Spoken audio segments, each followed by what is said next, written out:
Stone Paxton here, you guys. I wanted to get on here and talk about the new MPC, the 35th anniversary edition of MPCX. Now, I don't have it here yet, but it's coming. But I've been hearing all kinds of different arguments and debates about it and people saying things about it. And I just wanted to give my 2 cents as an avid Akai MPC user since the 80s, since this one. You know, I do like the fact they went back to the classic, the MPC 3000. That's the baby. They went back to this look. I do like the fact they did that. But here's the thing, you guys. I've heard different people post videos about it, and some people complain, some people don't complain. So this is my opinion. It has nothing to do with nobody else's opinion and their thoughts. It has to do with me being an avid Akai user since the 80s, late 80s, middle 80s, late 80s. It works for me, man. I mean, and you know, somebody was making an argument about Sonics versus quality beats. You know, the old MPC with the Sonics, you can get in there, EQ it and do things and make it hit even harder than it was hitting. Was there something that sounded different because of the transistors and other things that we're using in it? If I'm tongue twisted, so if I say something wrong and it doesn't come out the way that I want to come out, excuse me, my mind is all over the place. But you know, the analog outputs out of the MPC 2000 and the 60 and the 3000, there was slightly something possibly you hearing, but at the end of the day, when you're cutting records, I mean, the only people care about this, man, are producers.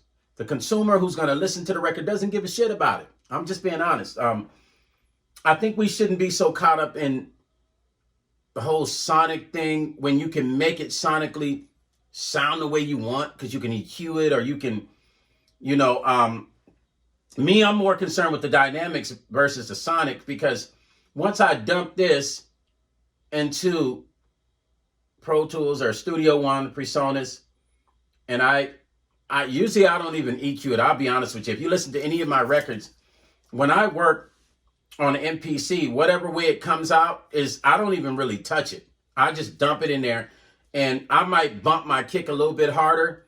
That's just because I EQ my kicks that way, but it's bumping coming right out of the Akai. So the argument about the Sonics and the quality of the Sonics versus the old one, I think we're past that. I think it's kind of like arguing with people who collect Nikes. It's like nobody's going to argue about the price of a Nike who is an avid Nike consumer. They're going to go buy it, man. The new Nike comes out, they're going to buy it.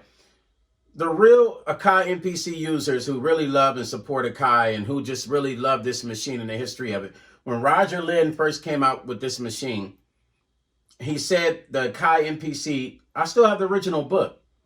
He said it was to be used like an instrument. He didn't complain about the Sonics. He didn't talk about those things. He was saying, play this like an instrument. Utilize it like an instrument, like a person plays a guitar, drums, or bass.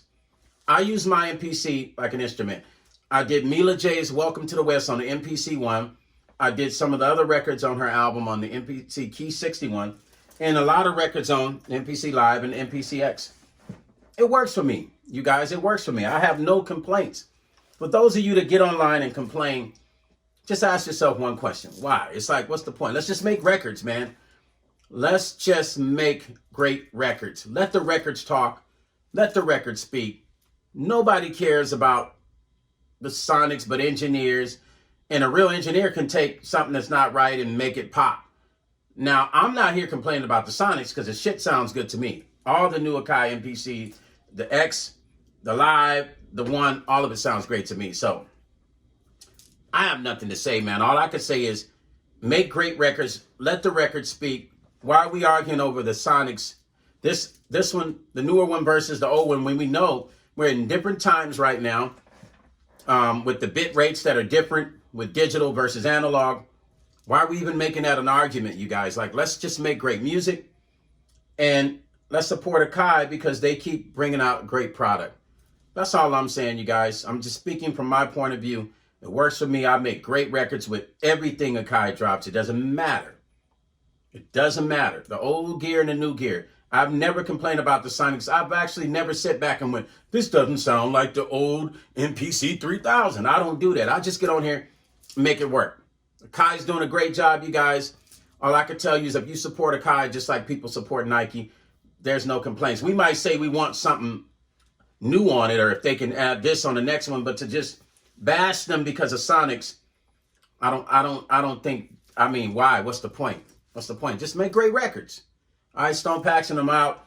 This is about for the 35th anniversary edition of the MPCX. I think it's the MPCXSE. If I'm wrong, hey, don't hold me on it, you guys. You guys know I'm an avid Akai MPC connoisseur. But listen, this is for the 35th anniversary edition of the Akai MPCX, the one they went back with the look. Mine's coming.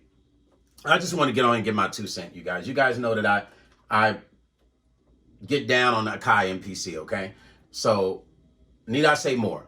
Let's focus on making great music. The Sonics we can correct. If you think the Sonics are not correct, to your point of view, get a good engineer, or you just engineer it and make it bang. There you go. Peace and love, Stone Paxton, I'm out. Blessings.